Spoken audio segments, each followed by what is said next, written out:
अस्सलाम वालेकुम व्यूअर्स, कैसे हैं आप सब लोग। आई होप कि जो मेरी तुर्की की ट्रैवल सीरीज़ है वो आप लोगों को पसंद आ रही होगी। लेकिन आज मैंने सोचा कि क्यों ना आप लोगों को कुछ तुर्की के बारे में डूज़ एंड डोंट्स के बारे में एक इन्फॉर्मेटिव वीडियो भी मैं बना के दूँ। तो अभी ये वीडियो बड़ी ज़बरदस्त होने वाली है। उसमें बहुत ही मैं आपको इम्पोर्टेंट चीज़ें बताऊँगा जो कि अगर आप ट्रैवल कर रहे हैं तुर्की के अंदर एज़ अ टूरिस्ट, तो आप लोगों को वो ज़हन में रखनी चाहिए। तो इस वीडियो को एंड तक लाज़मी देखिएगा और मेरे चैनल को लाज़मी सब्सक्राइब कीजिएगा, और वीडियो पसंद आए तो इसको लाइक और शेयर भी कीजिएगा। तो देखिए, तुर्की एक जो है, ये एक बड़ा खूबसूरत मुल्क है और यहाँ पे दुनिया भर से टूरिस्ट आते हैं। लेकिन हर मुल्क के कुछ रूल्स और रेगुलेशंस होते हैं जो हम सब लोगों को फॉलो करने चाहिए।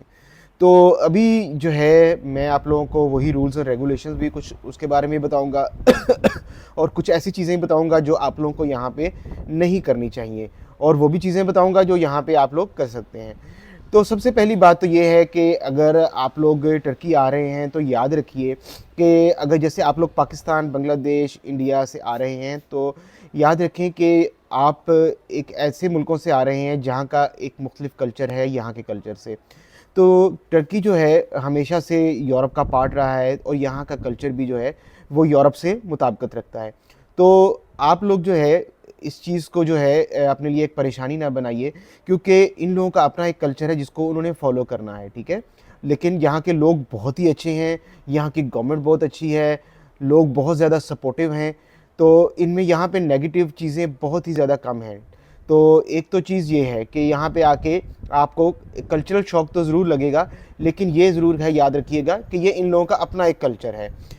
दूसरी चीज़ ये है कि हम लोगों में से बहुत से लोग ख़ास तौर पे जो यंग बॉयज़ होते हैं वो यहाँ आकर कुछ ऐसी चीज़ें करते हैं जिसकी वजह से माजी के अंदर भी ख़ास तौर पे पाकिस्तान के लोगों को काफ़ी परेशानी का और काफ़ी शर्मिंदगी का सामना करना पड़ा है कि बहुत से यहाँ पे यंग बॉयज़ ने आके ख़ास तौर पे जो मेजर टूरिस्ट सिटी हैं, इस्तांबुल है, अंतालिया है, यहाँ पे आके जो यहाँ की फ़ीमेल्स हैं उनकी वीडियोस बनाई, उनको वीडियोस को टिकटॉक पर अपलोड किया और उसके बाद वो वीडियोस वायरल हुई, जिसके बाद यहाँ के लोगों में बहुत ज़्यादा जो है पाकिस्तानियों के लिए थोड़ा सा मसला पैदा हुआ।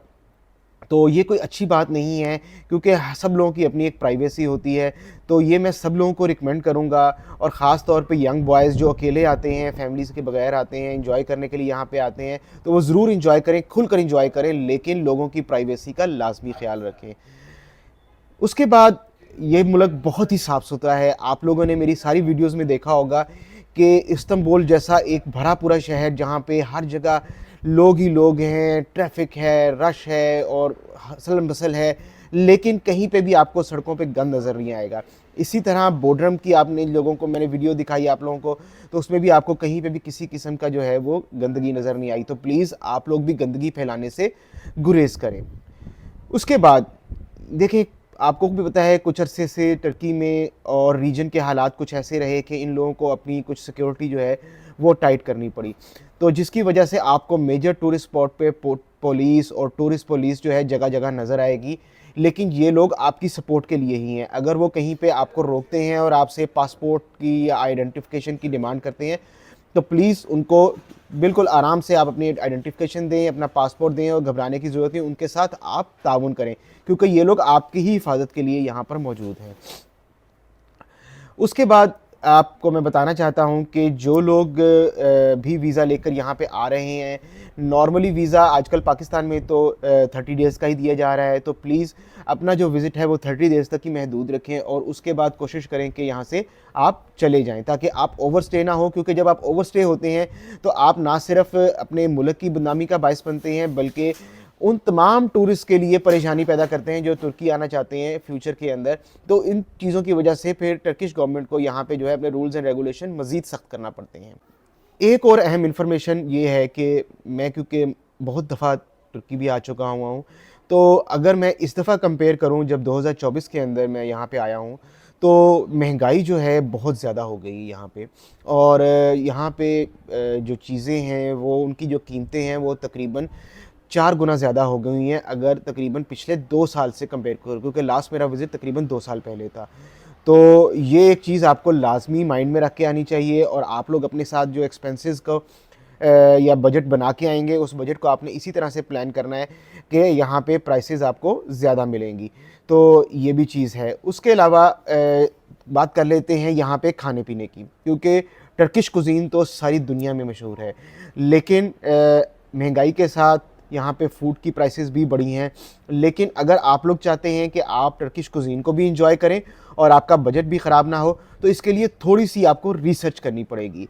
देखें, जो मेजर टूरिस्ट एरिया है, जैसे अगर मैं इस्तांबुल की बात करूँ, तकसीम स्क्वायर है, सुल्तान अहमद का एरिया हो गया, या एमिनोनो है, यहाँ पे क्योंकि सबसे ज़्यादा टूरिस्ट का इन्फ्लक्स होता है, या गलाता टावर है जैसे, तो यहाँ पे टूरिस्ट का इन्फ्लक्स सबसे ज़्यादा होता है। तो इसलिए यहाँ पे जो शॉप्स हैं, जो रेस्टोरेंट्स हैं, वहाँ पे आपको जो है प्राइसेस बहुत ज़्यादा मिलेंगी।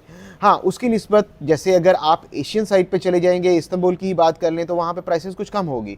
इसी तरह दूसरे शहरों में भी है। जैसे अभी हम बोडरम में बैठे हैं, तो बोडरम के हम इस वक्त मेन टूरिस्ट हब के अंदर मौजूद हैं। इसको तुर्गितरस कहते हैं, और ये बोडरम का एक बिल्कुल आउटस्कर्ट्स के अंदर एक एरिया है बीच के ऊपर। लेकिन क्योंकि यहाँ पे टूरिस्ट की जो इन्फ्लक्स है सबसे ज़्यादा होता है, तो इसलिए यहाँ पे प्राइसेस भी बहुत ज़्यादा होती हैं। तो आपको ये चीज़ पहले माइंड में रखनी है कि अगर आपने जो है फूड अपने बजट में रह के भी इंजॉय करना है और टर्किश कुजीन को भी इंजॉय करना है, तो आपको थोड़ा सा रिसर्च करके देखना पड़ेगा कि कहाँ पे आपको थोड़ा सा इकोनॉमिकल जो है और आपके बजट के अंदर अच्छा फूड मिल जाएगा। तो अब बात कर लेते हैं शॉपिंग की। तो टर्की को शॉपिंग पैराडाइज भी कहा जाता है, क्योंकि यहाँ पे जो टर्किश लोकल प्रोडक्ट्स है, बेशक वो क्लॉथिंग है, शूज़ है, ज्वेलरी है, मेकअप है, ये पूरी दुनिया के अंदर एक्सपोर्ट होता है और इसकी क्वालिटी इंतहाई हाई होती है। तो आप लोगों ने कोशिश ये करनी है कि अगर आपने अच्छी और ब्रांडेड शॉपिंग करनी है, तो आप लोगों ने ये करना है कि हर सिटी के अंदर फैक्ट्री आउटलेट्स मौजूद होते हैं हर ब्रांड के। तो आपने इंटरनेट पे सर्च कर लेना है कि ब्रांड्स के फैक्ट्री आउटलेट्स कहाँ पे हैं। तो आप लोगों ने एक दिन स्पेयर करना है अपनी शॉपिंग के लिए, और आप लोग जब वहाँ जाएंगे तो आपको प्राइसेस का एक मेजर डिफरेंस नज़र आएगा as compare to major tourist attractions. क्योंकि टूरिस्ट अट्रैक्शन पे तो ये तमाम चीज़ें अवेलेबल होंगी, लेकिन उनकी प्राइसेस शायद आपके बजट के ऊपर थोड़ा सा भारी पड़ जाएगी। लेकिन इसके लिए थोड़ा सा आपको टाइम स्पेयर करना पड़ेगा। लेकिन टाइम स्पेयर करने से आपको फ़ायदा ये होगा कि आप जो है अपनी शॉपिंग बहुत ही ज़बरदस्त किस्म की और कंप्लीटली ब्रांडेड शॉपिंग कर सकेंगे। तो हम लोगों ने तो इसको ट्राई किया और हम लोगों का तो ये तजर्बा बहुत ही कामयाब रहा है। नॉर्मली ये जो ब्रांडेड आउटलेट्स होते हैं शहर से थोड़ा सा दूर होते हैं, लेकिन आपको पता है कि टर्की के अंदर किसी भी शहर में चले जाएं, पब्लिक ट्रांसपोर्ट का सिस्टम इतना ज़बरदस्त है कि वहाँ पे आपको ज़रूरत ही नहीं पड़ती कि आप लोग किसी परेशानी का सामना कर पाएँ। तो ये तो बात हो गई शॉपिंग की। और उसके बाद आपको ये बताता हूँ कि जो मेजर टूरिस्ट अट्रैक्शन है, कोशिश करें कि जब भी आप होटल की सिलेक्शन करें, हमेशा मेजर टूरिस्ट अट्रैक्शन की तरफ करें। बेशक आप किसी भी शहर के अंदर जा रहे हैं, इस्तांबुल जा रहे हैं, अंतालिया जा रहे हैं, बोडरम जा रहे हैं, इज़मीर जा रहे हैं, या आप कैपाडोकिया जा रहे हैं जब भी आप अपने होटल की सिलेक्शन करेंगे, ये आप लोगों ने लाजमी ख्याल रखना है कि ये आपका जो है मेजर टूरिस्ट एरिया के करीब हो, प्लस जहाँ से आपको जो है पब्लिक ट्रांसपोर्ट बिल्कुल ईजीली अवेलेबल हो।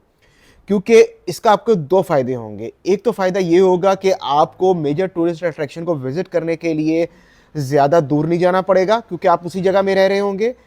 यहाँ पे आपको होटल थोड़ा सा महंगा मिलेगा, लेकिन इसका फ़ायदा आपको उस सूरत में होगा कि आप टूरिस्ट अट्रैक्शन के अंदर ही रह रहे होंगे, एक चीज़। दूसरी चीज़, जो टैक्सीज़ हैं वो बहुत ही ज़्यादा एक्सपेंसिव हैं पूरे टर्की के अंदर, तो आप लोग टैक्सी से भी अवॉइड कर लेंगे। तो टैक्सी से आप मैक्सिमम अवॉइड करें। और दूसरी चीज़ ये हो जाएगी कि जो भी मेजर टूरिस्ट अट्रैक्शन होते हैं वहाँ से पब्लिक ट्रांसपोर्ट बिल्कुल करीब होती है, और पूरे टर्की के अंदर पब्लिक ट्रांसपोर्ट का जो सिस्टम है वो बहुत ही ज़बरदस्त और आउट क्लास है। तो वहाँ पे आप किसी भी शहर में चले जाएंगे तो आपको किसी किस्म की परेशानी नहीं होगी। हर सिटी के अंदर पब्लिक ट्रांसपोर्ट को यूज़ करने के लिए अपना एक कार्ड होता है। जैसे इस्तांबुल के अंदर इस्तांबुल कार्ड मिल जाता है, अंतालिया के अंदर अंतालिया कार्ड मिल जाता है। आप अगर यहाँ पे बोडरम में आए हैं तो यहाँ पे आपको कैंट कार्ड मिल जाएगा। तो ये कार्ड बिल्कुल इजीली अवेलेबल हैं, हर बस स्टेशन के ऊपर इनकी मशीन्स लगी हैं, आप ले सकते हैं और उसको किसी पब्लिक ट्रांसपोर्ट के ऊपर यूज़ कर सकते हैं। अब बात कर लेते हैं इस्तांबुल एयरपोर्ट पर पहुँचने की।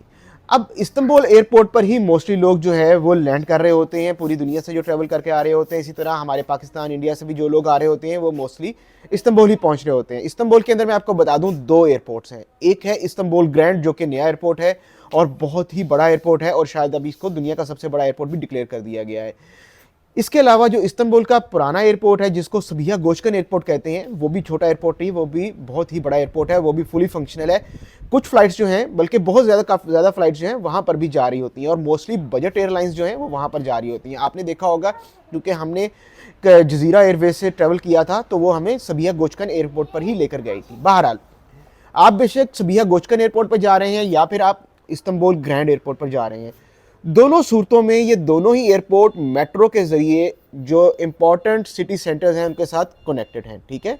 और सिटी सेंटर्स की जब मैं बात करता हूँ, सिटी सेंटर्स का मतलब है तकसीम स्क्वायर एंड सुल्तान अहमद या फिर एशियन साइड ऑफ इस्तांबुल। तो ये वेल कनेक्टेड हैं आपकी इस्तांबुल मेट्रो के साथ। लेकिन एक और आसान तरीका भी है, क्योंकि आप लोग जब भी लैंड करेंगे इस्तांबुल में, आप लोगों के पास काफ़ी सारा लगेज होगा। तो अब लगेज को लेके मेट्रो में जाना थोड़ा सा मुश्किल काम है, खासतौर पर जब फैमिलीज के साथ हो। तो इस्तांबुल में आपको एयरपोर्ट से ही एक बस सर्विस मिलेगी जो कि गवर्नमेंट की बस सर्विस है। इसको कहते हैं हवा ईस्ट, तो हवा बस भी कहते हैं। ये बस जो है बेसिकली जो इस्तांबुल से लोग एयरपोर्ट पे से जाना चाहते हैं मुख्तलिफ इस्तांबुल के एरियाज़ के अंदर, वहाँ पे इनको लेके जाती है और बहुत ही मुनासिब फेयर के अंदर।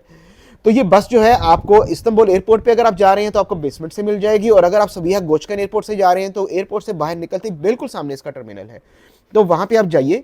और आजकल तो इसका जो फेयर है वो 121 है from Sabiha Gokcen to Taksim square, and same for Istanbul grand to Taksim square. अभी जो है मुझे बाकी एरियाज़ का कंफर्म नहीं है क्योंकि मुझे तकसीम स्क्वायर ही जाना था, लेकिन बाकी एरियाज़ का भी आई होप के इसके आसपास ही होगा। तो इस बस में इनफ जगह होती है लगेज के लिए, आपको लगेज भी आपका रखा जाएगा और आप इजीली और कंफर्टेबली अपनी लोकेशन पर पहुंच जाएंगे। वहाँ करीब पहुंच के जो है, अगर तो आपका होटल करीब है तो आप बाय फुट जा सकते हैं, नहीं तो वहाँ से कोई भी आप टैक्सी ले लीजिए जो कि छोटे डिस्टेंस पर जाने के आपके से इतने ज़्यादा पैसे नहीं चार्ज करेगी। बात कर लेते हैं इस्तांबुल की टैक्सीज़ की। यूट्यूब पे वीडियोस बेशुमार पड़ी हैं इस्तांबुल के टैक्सी स्कैम्स की, तो इस बात में किसी हद तक सच्चाई भी है। टैक्सीज़ एक बहुत बड़ा स्कैम है, लेकिन आप इस स्कैम से बच सकते हैं। वो ऐसे कि जब भी आप टैक्सी में बैठेंगे, अगर आपको बैठना पड़ जाए तो हमेशा ड्राइवर को बोलिए कि इसका मीटर मुझे चेक करवाएं जो कि ज़ीरो होना चाहिए, ठीक है। तो मुख्तलिफ सिटीज़ में मुख्तलिफ रेट्स हैं, जैसा कि आपको अगर इस्तांबुल में है तो इस्तांबुल में इसका रेट जो है आलमोस्ट कोई 24 लिरा से स्टार्ट होता है, उसके बाद फिर ये पर किलोमीटर के हिसाब से चार्ज होता है। तो बहरहाल ये एक महंगा ऑप्शन है, लेकिन अगर आप यूज़ कर रहे हैं टैक्सी तो इस बारे में आपको बता देता हूँ। बात कर लेते हैं कुछ दूसरे स्कैम्स की जो कि बहुत ही फेमस है, जिसमें सबसे फेमस स्कैम ही मैं आपको यहाँ पे बताऊँगा, वो है परफ्यूम्स का स्कैम्स। आप इस्तांबुल में हैं या फिर अंतालिया में हैं, किसी भी टूरिस्ट अट्रैक्शन पे आपको कुछ लोग नज़र आएंगे जो कि आपको परफ्यूम सेल करने की कोशिश करेंगे, लेकिन प्राइस आपको यूरो में कोट करेंगे।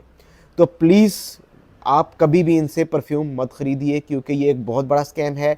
जो परफ्यूम्स हैं बहुत ही लो क्वालिटी हैं और जो प्राइस चार्ज कर रहे होते हैं बहुत ही ज़्यादा चार्ज कर रहे होते हैं। और वंस आप उसके साथ उसकी डील हो जाती है और आप जब परफ्यूम को चेक करते हैं तो बहुत ही ख़राब परफ्यूम निकलेगी, और जब आप उसे बहस करेंगे तो वो बहस करते हुए वो कभी भी आपके पैसे वापस नहीं करेगा, बल्कि ये सब लोग आपस में इकट्ठे हो जाते हैं और फिर टूरिस्ट को बहुत ज़्यादा परेशान करते हैं। तो प्लीज़ इस चीज़ का ख्याल रखिएगा। तो व्यूअर्स, ये थी बड़ी इंपॉर्टेंट इन्फॉर्मेशन जो मैंने सोचा कि इसके ऊपर एक इंतहाई अहम वीडियो बना के आप लोगों के साथ शेयर करूं, ताकि आप लोग जो हैं जब भी आपका जो नेक्स्ट ट्रिप होगा वो आप लोग आराम से यहाँ पे इंजॉय कर सकें, विद इन बजट इंजॉय कर सकें और हैसल फ्री इंजॉय कर सकें।